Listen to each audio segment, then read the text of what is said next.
Let's have a look at what's making headlines in the international press now. Haxi Mears-Belkin with us here on set. Haxi, bringing in with that scandal which has been rumbling for a couple of days now and erupting now, really. Oxfam, we're talking. And this really is the story dominating British front pages today. The Eyes reads, "I'm ashamed that this happened on my watch." Here we learn of the resignation of the charity's deputy chief executive after claims Oxfam employees paid for sex with prostitutes in Haiti and Chad. Now, the Daily Mail, meanwhile, is leading with a claim that the scandal is in fact widening to include the charity's high street shops, with apparently 123 claims of sexual assault or misconduct by volunteers or employees. But returning now to the initial story, there's a very eye-opening piece in The Guardian today, the centre-left British paper The Guardian, written by a former aid worker who's worked with many charities, including Oxfam. She says that she's in no way surprised by the Oxfam revelations, an organisation where she says bullying and even racism were rife. She says that her concerns about the prevalence of what she calls a bro culture went largely ignored, and that victims too were very reluctant to come forward with their stories, and her reasons for that are quite interesting. Not only, of course, is there the usual fear of not being believed, there's also, we read, added stigma in the aid world, a fear that if you tell the truth, the reputational damage done to the organisation will be disproportionate. And you've had a cartoon as well in The Guardian, haven't you? This is seeking to illustrate the political right, seeking to capitalise on the Oxfam scandal for its own benefit. Yes, so here we see Jacob Rees-Mogg of the hard right wing of the Conservatives, alongside International Development Secretary Penny Mordaunt. Now, she considers, as you can see there, giving a starving child some of her cash, but Rees-Mogg interjects, dissuades her, says, "Don't, they'll only spend the money on sex," referring, of course, to the UK's contributions to international aid that he would like to see slashed. There's also a very strong riposte to that strain of thinking in today's Independent. This article calls for the government to significantly increase its funding to Oxfam and similar charities to, quote, trumpet its belief that organisations whose net contributions to humanity are overwhelmingly positive can never be judged on the misdeeds of the few, although the author of that article does admit this may be mere fantasy.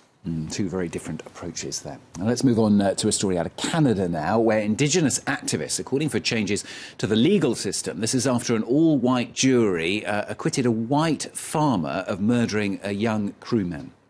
Now, Coulton Bushy from Red Pheasant First Nation was shot in the head by Gerald Stanley in what Stanley claims was just an accident. Bushy's family and Aboriginal activists say that the racial makeup of the jury that tried him highlights a fundamental problem with the court system, which, it should be said, allows defence teams to manipulate the makeup of juries in their favour. Now, Canada's Globe and Mail is running an editorial today that demands what it calls a meaningful response from federal government. Stanley, we read, was tried by a jury on which there were no Indigenous people, even though they make up 16% of the local population. Now, this piece concludes that concludes with the lines, "We are well past the days of being able to tolerate the implications of all white juries." But this piece in the National Post isn't so sure. This commentator says that the fact that it was an all-white jury wasn't a problem with the system, but rather the whole point of the system, giving the accused the opportunity to be tried by their peers. Now, I'd like to touch briefly on another element of this story. Responding to that acquittal, Prime Minister Justin Trudeau said that Canada has seen outcomes like this too many times. We have to do better, is what he said. Now, his Justice Minister made very similar remarks. For the editorial board at the Toronto Sun, this quite simply sets an alarming precedent. And not only have they undermined the independence of the judiciary, they've also apparently prejudiced proceedings in any possible retrial, serving neither justice nor the cause of Coulton Bushy. And finally from Haxi, papers in both Liberia and in the USA as well, they're reporting on a lawsuit. Now, this is filed in Pennsylvania against a man called Moses Thomas. He's a Liberian restaurant owner. He lives in Philadelphia. He does. Now, this article in Liberia-based Front Page Africa explains that the case pertains to one of the most bloody atrocities committed against civilians during Liberia's civil war. Now, the case alleges that Thomas, then a commander within the armed forces of Liberia, directed an attack on a church compound in Monrovia, during which 600 people from the Mano and Geo tribes were shot or hacked to death. Now, in the 27 years since the massacre, no one has faced justice. The head of a Monrovia-based NGO is quoted here as saying that he's very happy that the victims of the massacre are finally taking someone to court. Now, this case was filed under US laws that allow foreign victims of war crimes to sue perpetrators in US courts.